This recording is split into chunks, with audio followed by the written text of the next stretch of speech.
तर सध्या आपण दृश्य पाहतोय पंतप्रधान नरेंद्र मोदी वर्ध्यामध्ये पोहोचलेले आहेत।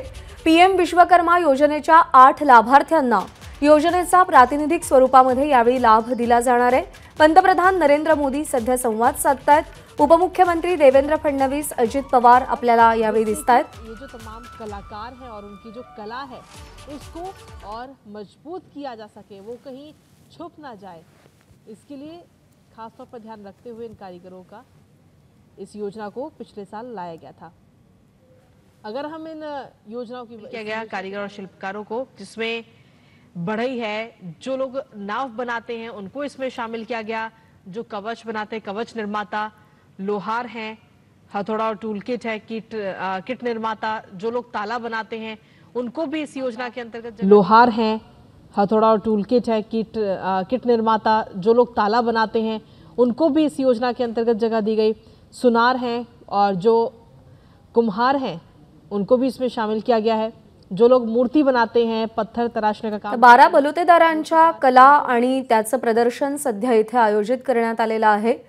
विश्वकर्मा योजनेच्या वर्षपूर्तीनिमित्त या सोहळ्याचं आयोजन करण्यात आलंय आणि पंतप्रधान नरेंद्र मोदी या कार्यक्रमस्थळी दाखल झालेत। 18 लाभार्थ्यांना प्रातिनिधिक स्वरूपात या योजनेचा लाभ दिला जाईल।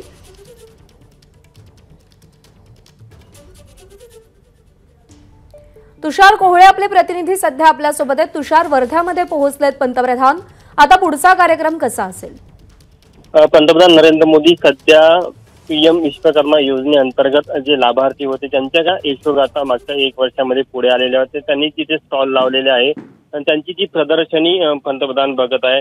जवळपास देशभरातून आलेल्या 18 कारागिरांनी ही प्रदर्शनी लावलेली आहे। त्यामध्ये वेगवेगळ्या विभागातले हे कारागीर आहे, ज्यांना पीएम विश्वकर्मा योजनेअंतर्गत लोन उपलब्ध करून देण्यात आलं आणि त्यांनी त्या लोनच्या आधारावर पुढे व्यवसाय केला। त्या यशोगाथा घेऊन आलेले हे सगळे लाभार्थी आहे। सध्या पंतप्रधान जे इथे स्वावलंबी मैदान आहे, मैदानाच्या अगदी कार्यक्रमाच्या बाजूला ही प्रदर्शनी लागलेली आहे आणि ही प्रदर्शनी पुढचे 2 दिवस देखील चालणार आहे। सध्या आपल्याला जे दृश्यांमध्ये पाहायला मिळतं की पंतप्रधान एक स्टॉलवर जात आहे, त्यांच्याकडनं नीट माहिती समजून घेत आहे। त्यांनी या योजनेचा लाभ कशा प्रकारे घेतला, त्या योजनेचा लाभ मिळाल्यानंतर त्यांनी कशा प्रकारे व्यवसाय उभा केला याची प्रत्यक्ष माहिती पंतप्रधानांना दिली जात आहे। पंतप्रधान यांच्यासोबत राज्याचे मुख्यमंत्री एकनाथ शिंदे असेल, दोन्ही उपमुख्यमंत्री आहे, सोबतच सूक्ष्म व लघु मंत्रालय आहे, त्यांचे जे मंत्री आहे, इतर अधिकारी देखील आपल्याला पाहायला मिळत आहे। आणि महत्वाचा जो विषय आहे की पंतप्रधान ज्या स्टॉलवर जात आहे तिथे अधिकाऱ्यांसोबतच जो लाभार्थी या योजनेचा आहे त्यांच्याकडनं माहिती घेत आहे, ते कुठनं आले, त्यांनी या व्यवसायासंदर्भात शासनाने किती मदत कशी राहिली, या योजनेची कशी काय भूमिका राहिली हे देखील आपल्याला इथे पाहायला मिळत आहे। जर का आपण विचार करायचा झाला तर पंतप्रधान विश्वकर्मा योजनेमध्ये केंद्र सरकारने जवळपास 13,000 कोटीची ही योजना आहे आणि पुढच्या 5 वर्षासाठी म्हणजे 2023 मध्ये ही योजना सुरू झाली आणि जवळपास 2028 पर्यंत ही योजना चालणार आहे। या योजनेमध्ये 13,000 कोटी खर्च केले जाणार आहे आणि जवळपास 5 कोटी लाभार्थ्यांना या योजनेतनं लाभ देण्याचा केंद्र सरकारचा प्रयत्न आहे। अशा वर्गाला या योजनेसाठी निवडलं जात आहे, ज्या वर्गांना पारंपरिकरित्या त्यांच्याकडे उद्योगाची, व्यवसायाची स्किल होती, मात्र शासनाच्या योजनांमध्ये त्यांना स्थान मिळत नव्हतं।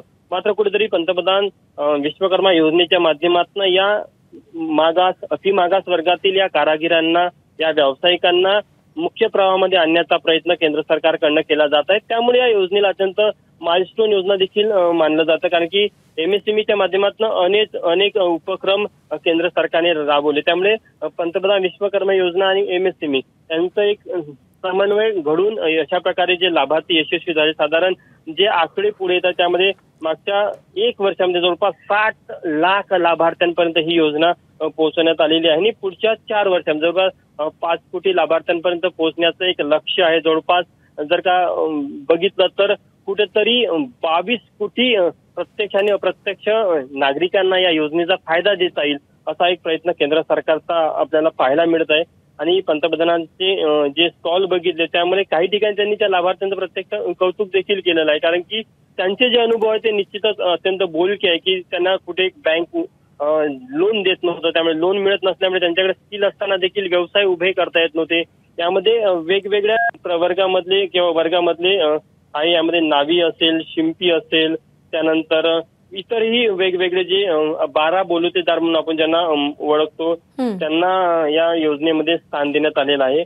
यासोबतच आज पंतप्रधान नरेंद्र मोदी यांच्या हस्ते 2 आणखी राज्य सरकारच्या महत्वाच्या योजना आहे त्यांचा देखील शुभारंभ करण्यात येणार आहे. विशेष करून जर आपण पाहिलं तर थीम पार्क आहे, टेक्सटाईल पार्क अमरावती इथे जो उभारण्यात आलेला आहे त्याचा देखील शुभारंभ पंतप्रधान नरेंद्र मोदी यांच्या हस्ते होत आहे. सोबतच आचार्य चाणक्य कौशल विकास केंद्रची जी योजना आहे त्याचा शुभारंभ देखील पंतप्रधान नरेंद्र मोदी यांच्या हस्ते होत आहे. आणि यासोबतच पुण्यलोक अहिल्याबाई विकास केंद्र योजना याचा देखील शुभारंभ पंतप्रधान नरेंद्र मोदी यांच्या हस्ते आहे. आपल्याला जर का बघायचं झालं तर आजचा हा कार्यक्रम अत्यंत महत्वाचा यासाठी देखील आहे कारण की 1 वर्षाच्या माइलस्टोन मध्ये पंतप्रधान विश्वकर्मा योजनेचा एक जो रोडमॅप तयार झाला त्याचं देखील मूल्यांकन केलं जात आहे. कारण की या योजनेच्या माध्यमातून अशा वर्गापर्यंत केंद्र सरकारला पोहोचायचं होतं की वर्षानुवर्ष जो पीडित राहिला,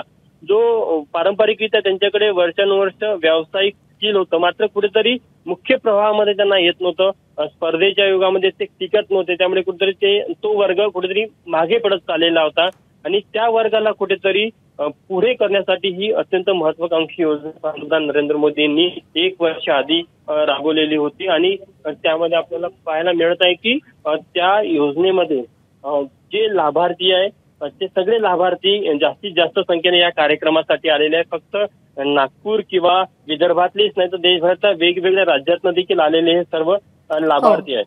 त्यावरून आपल्याला लक्षात येतं की ही जी महत्वाकांक्षी योजना आहे बरोबर आहे. योजनांच्या घोषणा असतील किंवा उद्घाटन असेल त्या निमित्तानं हा दौरा महत्वाचा आहे आणि त्याचसोबत आगामी विधानसभा निवडणुकांच्या दृष्टीनं सुद्धा पंतप्रधानांचा होणारा हा महाराष्ट्र दौरा महत्वाचा मानला जातोय. तुषार, धन्यवाद दिलेल्या माहितीसाठी. अपडेट जाणून घेत राहू. एबीपी माझा, उघडा डोळे बघा नीट.